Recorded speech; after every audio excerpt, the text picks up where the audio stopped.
Mensajes de salvación espiritual, para leer. Título de este mensaje. Un examen de, 1 de Corintios 5, 1 a 5. Los detalles. El pasaje en 1 Corintios 5, 1 a 5, en la Biblia, narra que en la iglesia de Corinto, había un hombre que vivía incestuosamente con su madrastra, la esposa de su padre. Para nosotros los seguidores de Jesucristo, al enterarnos de que un hermano de fe, dentro de la iglesia que asistimos, está en pecado serio, debemos buscar cómo restaurarlo, y así lograr una rectificación de su mala conducta. De modo que el primer deber con respecto a ese hermano, que ha caído en pecado, es hablar con él con espíritu de mansedumbre, buscando restaurarlo hacia un andar correcto con el Señor. El último versículo en 1 de Corintios 5, 1 a 5, dice, deben entregarlo a Satanás. De ese modo, aunque Satanás destruya su cuerpo, su espíritu se salvará cuando vuelva el Señor Jesús. 1 de Corintios 5, 5, Biblia, traducción en lenguaje actual. Al Pablo decir, deben entregarlo a Satanás, Pablo no se refería para que el hermano fuera llevado por Satanás al infierno, y se perdiera para siempre. Lo que Pablo pedía para ese pecador, era la restauración de él, porque esa es la obra de Jesucristo, ya que Jesucristo vino al mundo a salvar las personas perdidas, las que han estado, y estarán fuera del camino de Dios. De modo que lo que Pablo pidió, fue con miras a la salvación del hombre, y para que se corrija el mal. De acuerdo al plan de Pablo, el cuerpo del hombre, después de ser zarandeado como sucedió a Job, volvería a convertirse en un templo del Espíritu Santo, para que su espíritu se salve, en el día del Señor, cuando el Señor juzgue a los muertos. Pablo buscaba que lo excomulgaran, y el objetivo de la excomunión es salvar al delincuente, y no hacer el trabajo del diablo, asegurando su ruina eterna. La admonición de Pablo de entregar tal persona a Satanás para la destrucción de la carne, a fin de que el espíritu sea salvo en el día del juicio final, es porque la salvación es el último deseo, y meta, en este asunto. Incluso, si implica la destrucción de la carne, lo importante es que el espíritu sea salvo en el día del Señor. Pablo estaba muy conmocionado por la actitud de la iglesia de Corinto, hacia esa persona pecadora. Pues parece que en esa iglesia, habían aceptado la situación, y no habían hecho nada al respecto. Para Pablo, esa situación era para que en la iglesia, estuvieran afligidos, como cuando de repente muere un familiar cercano. El padre del hombre, probablemente ya había muerto, cuando él tomó a la mujer como concubina. Porque si el padre todavía vivía, esto hubiera enfurecido más al apóstol Pablo. El apóstol no dictó sentencia contra la mujer, probablemente porque ella era una pagana, y posiblemente, la iglesia de Corinto no tomó carta en el asunto, porque el padre ya había muerto. En esa iglesia debieron haber estado en una profunda angustia, según el criterio de Pablo, lo que debería haberlos llevado a expulsar al delincuente, pero parece que el padre ya había muerto. El diablo reina donde no reina Cristo, y una persona está en el reino del diablo, y bajo su poder, cuando no está en Cristo. El mal ejemplo de hermanos de la fe influyentes, es muy perverso, y en este caso, los principios y ejemplos corruptos, si no se corrigen, perjudican a toda la iglesia. Los creyentes deben tener corazones nuevos y llevar vidas nuevas, porque las viejas vidas deben desaparecer. Sus conversaciones comunes y sus actos deben ser santos. El sacrificio de Cristo, nuestra Pascua, está tan cerca de hacer necesaria la santidad personal y pública, que proporciona poderosas razones y motivos para eso, pues sin la santidad no podemos vivir por fe en Él, ni participar en sus ordenanzas con comodidad y provecho. Los corintios, aunque escribieron, en 7:1, a Pablo sobre otros asuntos, ellos no le mencionaron de lo que leemos en Corintios 5:1 a 5, lo cual llegó a oídos del apóstol, indirectamente, ver 1:11. De ahí fue que Pablo amonestó a los de Corintios, diciéndoles que había entre ellos fornicación grosera, tal cual, ni ocurría entre los paganos, tanto que uno de los hermanos, tenía en concubinato, la mujer de su padre. O sea, a su madrastra, ver 2 de Corintios 7:12. Esta relación ilícita, para Pablo era pura fornicación. Veamos por qué Pablo dijo, su espíritu se salvará cuando vuelva el Señor Jesús, en 1 de Corintios 5:5.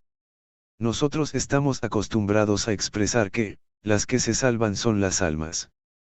Eclesiastés 12:7 dice, cuando llegue ese día, de morir, volverás a ser polvo, porque polvo fuiste, y el espíritu volverá a Dios, pues Él fue quien lo dio. Esto es lo que sucede cuando alguien exhala su espíritu al morir. Eclesiastés 12:7, obviamente se refiere a cada espíritu de cada ser humano, no se refiere solamente a los espíritus de las personas que fueron, y serán, salvas por Jesucristo. Eclesiastés 12:7, también se refiere a los espíritus de los no salvos, sean del pasado, del presente, o del futuro. Una persona viva, está compuesta de un cuerpo, un alma, y un espíritu.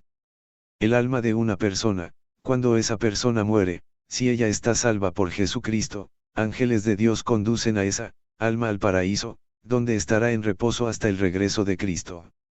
Si el alma no está salva por Jesucristo, demonios de Satanás conducen a esa alma al infierno. Porque el apóstol Pablo dijo que, aunque Satanás destruya su cuerpo, su espíritu se salvará cuando vuelva el Señor Jesús.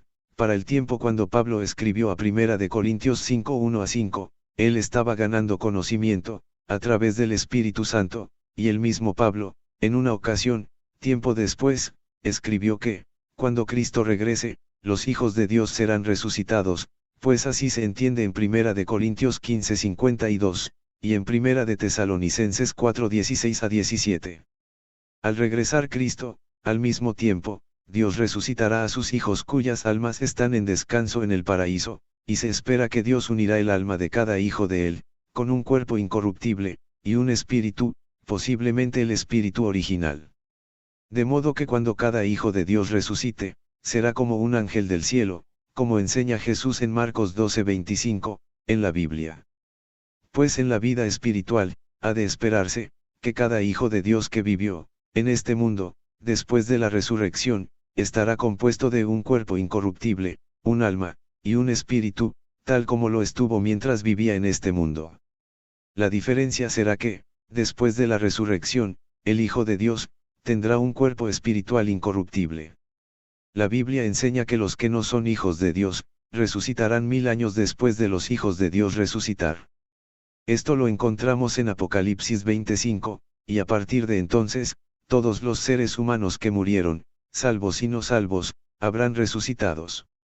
Los que resucitarán 1000 años después, volverán a tener cuerpos, pero ellos estarán separados eternamente de Dios.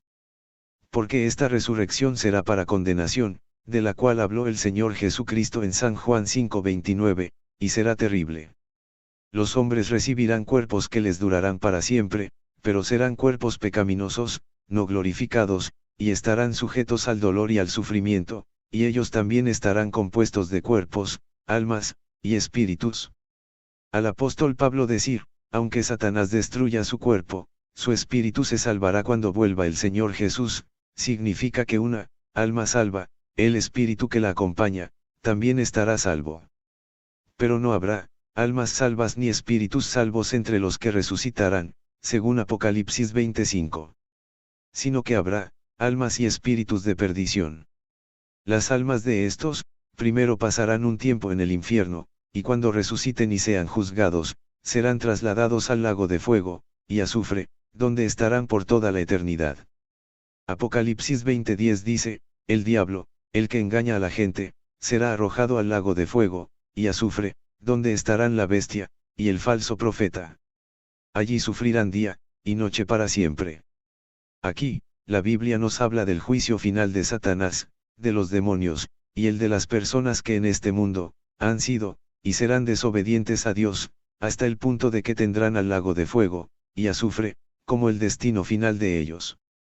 En cuanto al lago de fuego, y azufre, será un lugar de tormento sin interrupción. La muerte física en la tierra es temporal, y es considerada como la primera muerte. Pero el lago de fuego, y azufre, será definitivo, y eterno. Esta es la muerte segunda, dice la Biblia en Apocalipsis 20:14, y en 21:8. Como vemos, el destino final de Satanás y sus secuaces, incluyendo las personas que no lograrán entrar al reino de Dios, será el lago de fuego, y azufre. Pues la Biblia dice que, el que no se halló inscrito en el libro de la vida, fue lanzado al lago de fuego, en Apocalipsis 20:15. Allí estarán en compañía de la bestia, el falso profeta, Satanás, y todos los demonios. La realidad de cómo será ese lugar, sobrepasa a cualquier cosa que la imaginación humana pueda producir. Será un lugar de eterno tormento, en compañía de todos los demonios, sin posibilidad de salir de él. Todo esto resultará sobrecogedor. Que Dios bendiga a usted ricamente.